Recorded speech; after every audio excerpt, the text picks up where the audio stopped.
பெண்ணை கையிலே வயலின் போல ஏந்தியே வில்லில்லாமல் விரல்களாலே மீட்டுவே இன்பராகம் என்னவென்று காட்டுவே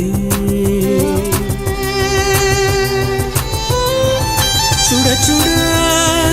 சுகங்களை கொடுக்கலாம் என் காதல் தேவதை தொட தொட சிரிப்பினால் தெளிக்கலாம் என் மீது பூமழை எங்கேயோ எண்ணங்கள் ஒரு ஊர்வலம் போக கண் கொண்ட உள்ளங்கள் ஒரு ஓவியம் ஆக ஆனந்தமா